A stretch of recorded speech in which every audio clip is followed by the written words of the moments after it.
Cast, o videocast da Baiana de Comunicação.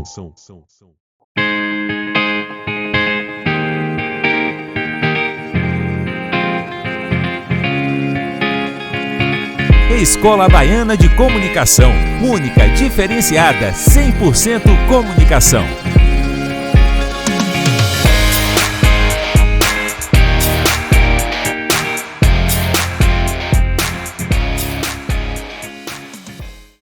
Olá, colegas e mestres, estamos aqui para o 5º episódio do Baiana Cast, o videocast da Escola Baiana de Comunicação. Bom, hoje nós vamos falar sobre comunicação para a diversidade. Mas antes de entrar especificamente na área de comunicação, nesse campo da diversidade, nós vamos tratar um pouco da diversidade nas organizações, né? Porque é importante fazer essa introdução à diversidade nas organizações para, na sequência, então, a gente tratar das fases da comunicação no âmbito da diversidade nesse espaço social que são as organizações. Vamos lá, para iniciar, eu quero chamar a atenção aqui de uma coisa. Diversidade neste campo é a capacidade de agregar pessoas de diferentes gêneros, etnias, classes sociais, culturas, faixas etárias, biotipos, pessoas com deficiências, enfim, agregar muitos tipos de minorias nesse espaço das organizações. Dito isso, é importante a gente chamar a atenção que fazer o trabalho de diversidade no campo das organizações é garantir que o processo de inclusão dessas minorias seja realizado. Eu vou iniciar chamando a atenção do porquê as empresas e instituições devem investir em diversidade. Ganho em criatividade, melhora de resultados, diminuição da alta rotatividade, melhora da imagem e a contribuição que a organização pode dar com os públicos que ela se relaciona. Em relação ao ganho em criatividade, como eu havia dito, o que é importante chamar a atenção, gente? Um ambiente de trabalho mais diverso e também com inclusão, né, aumenta a criatividade e também o potencial inovador de uma organização. E isso acontece por quê? Porque há convivência de diferentes visões de mundo, diferentes bagagens culturais e também bagagens sociais no mesmo espaço, né, que é o espaço das organizações. Então isso faz uma grande diferença. É dessa forma que diferentes soluções para, por exemplo, dores dos clientes ou da própria instituição vão ser pensadas a partir de perspectivas diferentes e vão poder nascer desse grupo de uma forma muito mais diversificada, né? Porque são pessoas com condições, com características diferentes, simplesmente pensando de forma criativa a solução de um problema da organização.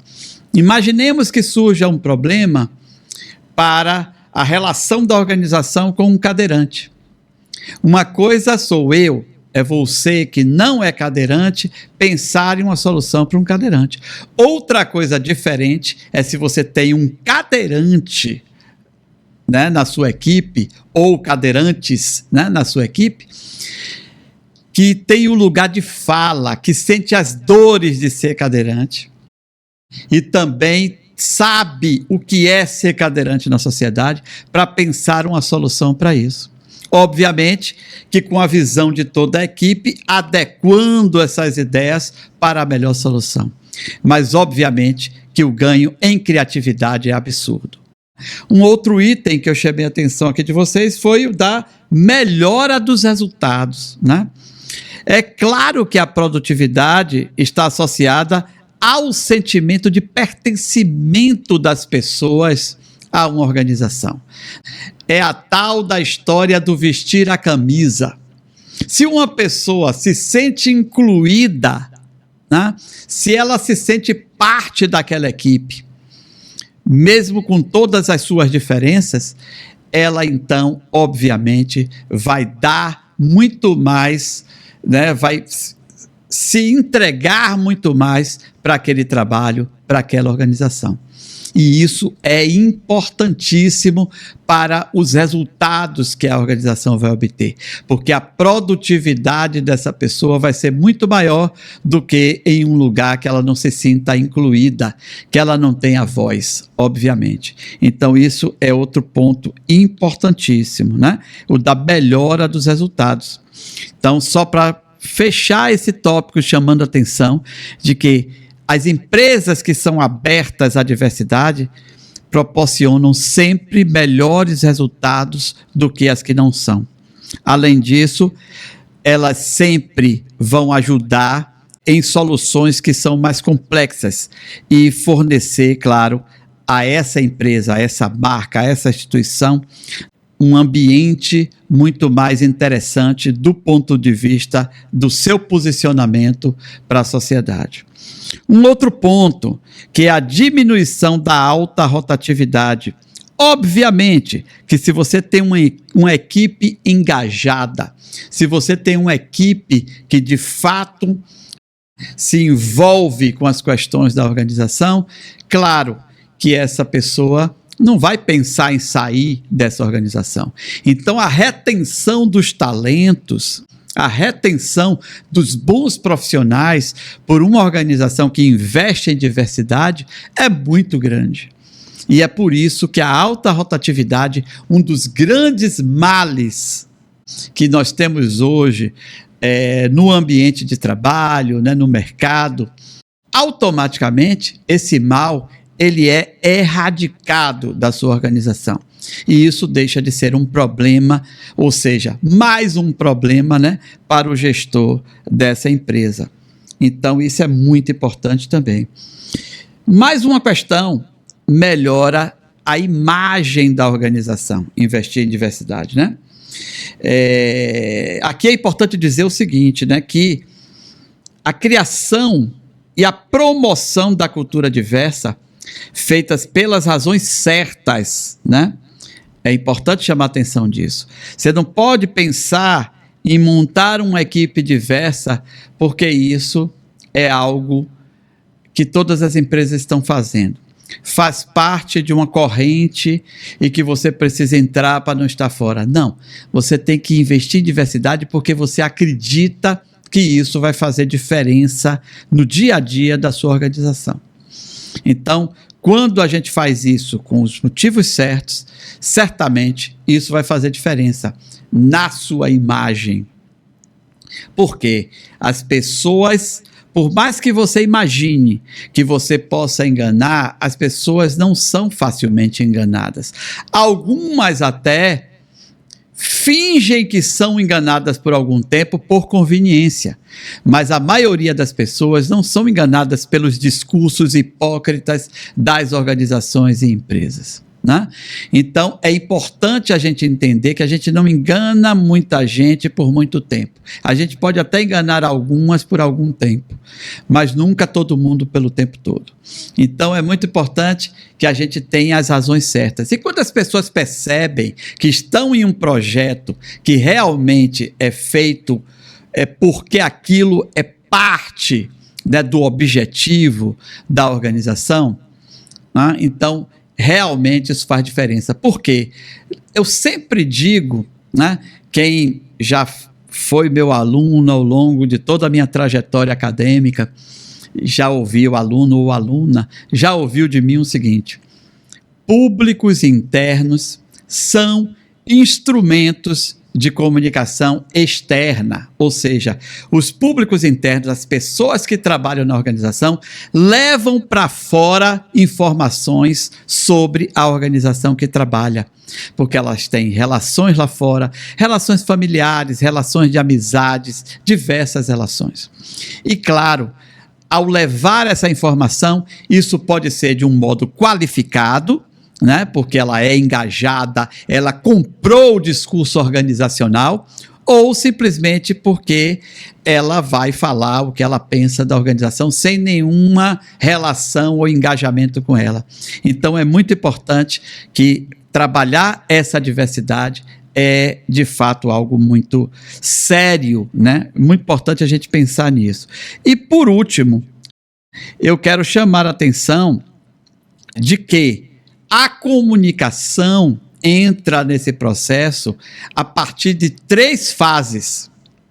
A primeira fase é a fase da comunicação da diversidade. A segunda fase, a comunicação diversa. E a terceira fase, a comunicação para a diversidade, que é o melhor dos mundos, que é o lugar em que a gente gostaria de ver a nossa organização. Só para deixar bem explicado essas 3 fases, eu vou trazer a explicação a partir de exemplos, que eu acho que fica muito melhor. Na comunicação da diversidade, a gente tem, por exemplo, as publicações institucionais informando que há diversidade na sua equipe de trabalho, peças sobre apoio que a empresa ou a instituição mantém às minorias. Ou seja, você comunica a diversidade que existe na sua organização. A segunda fase é a própria comunicação diversa. Um exemplo, coisas que a gente possa fazer para garantir a diversidade nas peças de comunicação da empresa ou instituição. Ou seja, ao realizar um vídeo, garantir que tenham pessoas de diversos tipos físicos, gêneros, etnias e etc. nessas peças que vão ser produzidas de comunicação. Ao criar uma campanha, contar com a diversidade nas peças que forem planejadas. Então, isso é fazer uma comunicação diversa, que seria uma segunda fase da comunicação dentro das organizações relacionada à diversidade. E por último, que é a que mais nos interessa, né, que é a comunicação para a diversidade, é quando a empresa começa a advogar em favor da diversidade. Esse é o âmbito mais evoluído, é o âmbito que nós, comunicadores, gostaríamos de atuar com diversidade nas organizações. Vou dar exemplo. Fazer campanhas sobre a importância da diversidade, incluir a diversidade na equipe de comunicação para garantir o discurso com lugar de fala, fomentar projetos voltados à qualificação de minorias. Então, coisas como essa vai, então, fazer com que a comunicação para a diversidade se implemente de verdade nas organizações. Bom, gente, o nosso 5º episódio, que é o último episódio da série Comunicação para a Diversidade, vai chegando ao final.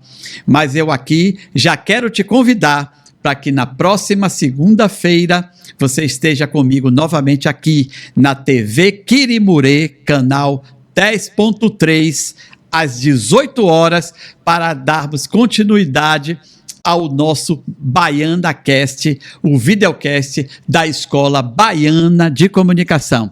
Conto com você até segunda com um novo tema. Vem comigo!